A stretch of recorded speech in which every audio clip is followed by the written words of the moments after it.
Taste the Daily.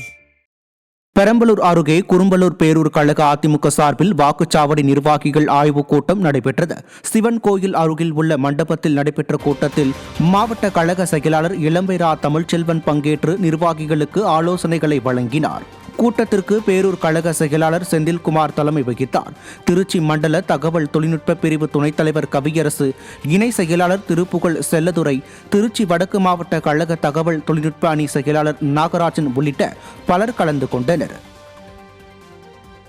Tiruvallur வடக்கு மாவட்ட அதிமுக சார்பில் மீஞ்சூர் ஒன்றியத்துக்கு உட்பட்ட பகுதிகளில் வாக்குச்சாவடி முகவர்கள் மற்றும் திண்ணை பிரச்சாரம் செய்வதற்கான பயிற்சி முகாம் காட்டாவூரில் நடைபெற்றது. முன்னாள் அமைச்சர் சிறுனியம் பலராமன் தலைமையில் நடைபெற்ற இந்நிகழ்வை ஒன்றிய செயலாளர் முத்துக்குமார் ஏற்பாடு செய்திருந்தார். இதில் சிறப்பு அழைப்பாளராக முன்னாள் அமைச்சர் பொன்னையன், சென்னை மண்டல தகவல் தொழில்நுட்ப பிரிவு செயலாளர் வினோத்குமார் ஆகியோர் கலந்து கொண்டனர். மேலும் இதில் முன்னாள் சட்டமன்ற உறுப்பினர் பொன்ராஜா, மாவட்ட விவசாய பிரிவு செயலாளர் தமிழ்ச்செல்வன், மாவட்ட மாணவரணி செயலாளர் ராகேஷ் உள்ளிட்ட கழக நிர்வாகிகள் பலர் கலந்து கொண்டனர்.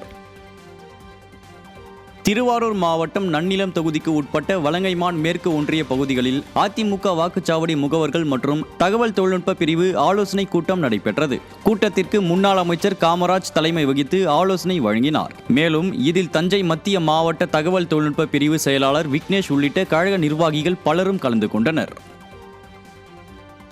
அதிமுக பொதுச் செயலாளர் எடப்பாடி கே பழனிசாமியின் பிறந்த நாளையொட்டி திருவள்ளூர் மாவட்டம் நந்தியம்பாக்கம் ஊராட்சி கழகம் சார்பில் ஊராட்சி செயலாளர் பரமானந்தம் ஏற்பாட்டில் ஒருநாள் எழுவர் கால்பந்தாட்ட போட்டி நடைபெற்றது. திருவள்ளூர் வடக்கு மாவட்ட செயலாளரும் அதிமுக முன்னாள் சட்டமன்ற உறுப்பினருமான சிறுனியம் பலராமன் தலைமையில் நடைபெற்ற இந்த போட்டியில் வெற்றி பெற்ற அணிகளுக்கு முதல் பரிசு 60,000 காசோலையும், இரண்டாவது பரிசு 50,000 ரூபாய் காசோலையும் வழங்கப்பட்டது.